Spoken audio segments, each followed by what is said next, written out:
The expression of emotion in a person's life almost always begins with a mental construct. From a philosophical, psychological, or even rational standpoint, a person formulates thoughts such as, "I want this kind of person. He should be like this. She should look like that. He must have certain qualities." At first glance, this appears to be a conscious desire, a clear intention, a well-defined goal.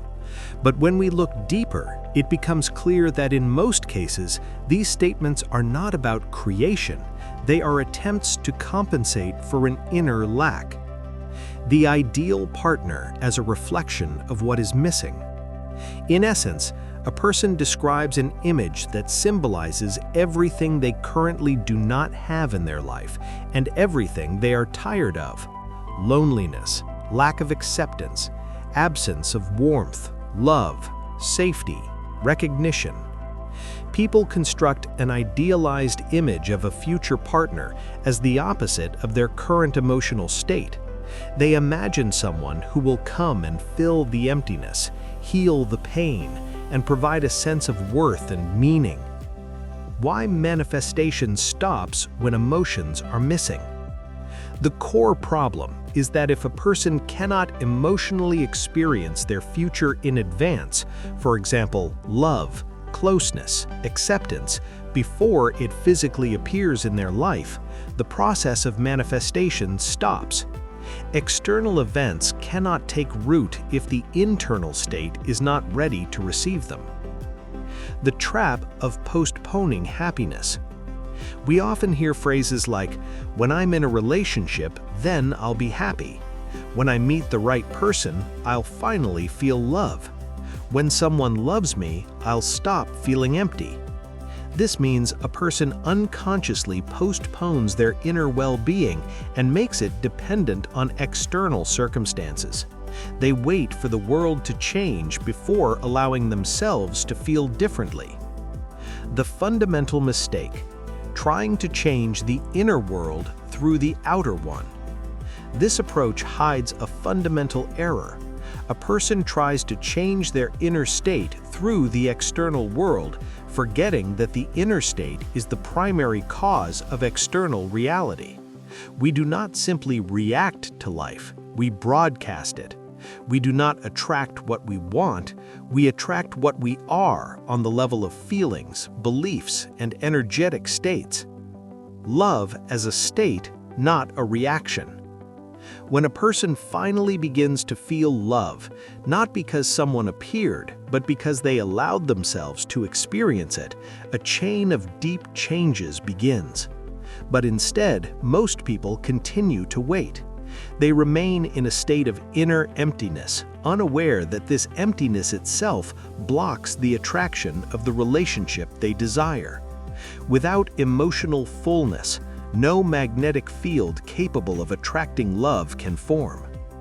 Can the body learn to feel the future? Can a person teach their body to emotionally experience the future before it becomes physical reality? Can they learn to feel love not as a reaction, but as a state? This requires abandoning waiting and shifting towards active inner creation. Intention plus coherence equals signal to the field. If a person can envision their future as a clear intention and combine it with the coherent work of the brain, body, and heart, they begin to send ordered signals into the field. These signals are not fantasy, they are information.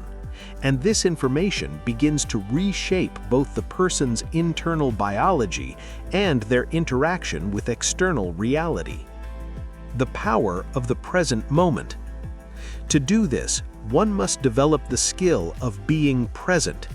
Most people are either stuck in the past, replaying old emotions, traumas, disappointments, or escaping into a future filled with anxiety, expectations, and fear. Both states disconnect a person from their creative potential. The past is familiar emotions. It is predictable because it has already been lived. Even pain from the past feels safe because it is known. The future, when governed by the unconscious autopilot, becomes a repetition of the past in new scenery. We think we are moving forward, but in reality, we are recreating old emotional patterns. The only space where real change is possible is the present moment. Only here exists the unknown, the potential, the possibility of choice. When a person learns to stay here and now, without running away in thoughts or falling into automatic reactions, they gain access to the state of the creator. Building a new relationship with the body. Imagine building a new relationship with your body. You learn to hear its signals, soothe it, create a sense of safety for it. When the body feels safe, it no longer worries about what will happen next, what others will think, or whether something will work out. A huge amount of energy is released, energy that was previously spent on control, anxiety, and protection. This energy becomes available for creativity. The heart as the key to emotional creation. Working with the heart is a key element of this process. Through conscious breathing, focused attention, and inner intention, a person can gradually awaken the feeling of love without an external object. At first, this may seem strange or even absurd. How can I feel love if I don't have a relationship in my life? But this is exactly where the paradox lies. We were taught to wait for the external world to change before allowing ourselves new emotions. We were taught to be reactive, not creative. According to the quantum model of reality, an emotional state becomes a real experience only when a clear intention merges with an elevated emotion. A thought without a feeling has no power. A feeling without intention is chaotic. But when they unite, the body begins to believe in what is happening. At that moment, the body stops distinguishing imagined experience from real experience. It begins to live as if the desired future is already unfolding. As a result, biological changes begin. Hormone levels shift, neural connections reorganize, the immune system responds. A person literally restructures their biology to match the experience they are preparing to live. The stronger the feeling of love, the deeper and more sincerely it is experienced, the clearer the intention becomes. Thought and feeling merge, and a person begins to remember their future the same way they once remembered their past. When a person is truly present in the moment and knows what they want, they begin teaching their body new states. They practice heart openness, not as an idea, but as a living experience. Brain scan studies show that in moments of resentment, disappointment, and impatience, the heart works in an incoherent rhythm. It's like pressing the gas and the brake at the same time. Energy doesn't flow freely, it dissipates. In this state, a person loses faith in the future and cannot invest their soul into it. They doubt, expect the worst, defend themselves. Energy is not directed toward creation, it is spent maintaining old emotional patterns. But when energy begins to return to the heart, the rhythm stabilizes. The heart starts working coherently, generating steady waves. These waves travel to the brain, altering its electrical activity. The brain responds by producing alpha waves, a state associated with creativity, visualization, and inspiration. In this moment, the inner critic quiets down, along with the default mode network. A person stops endlessly analyzing and begins to see images, feel, dream. They enter a state where the future is perceived not as a threat, but as a field of possibilities. When a person falls in love with their future, the brain and heart release oxytocin. This hormone enhances feelings of trust, closeness, and safety. It triggers a cascade of chemical reactions, including the production of nitric oxide and factors that dilate blood vessels. As a result, blood flow to the heart and lungs increases. The heart literally fills with energy. It begins to beat in a coherent rhythm, creating a powerful electromagnetic field around the body. This field is not a metaphor, it is a measurable reality. Its radius can reach several meters. In this state, a person exits survival mode and enters creation mode. The energy flowing into the heart triggers changes in the brain and helps process old traumatic experiences. A reformatting of experience occurs. The heart becomes the center of creative power. This energy is a frequency, and frequency carries information. In this state, a person can direct thoughts about health, relationships, and well-being into a coherent, energetic flow. The state of need, on the other hand, creates a chaotic field. In it, a person clings, controls, fears loss, overanalyzes.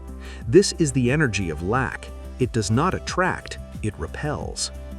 But if a person practices the state of love daily, they gradually transform themselves into the source of that feeling. They no longer wait, they become. And the most remarkable thing happens when a person feels so whole and fulfilled that they no longer need anything.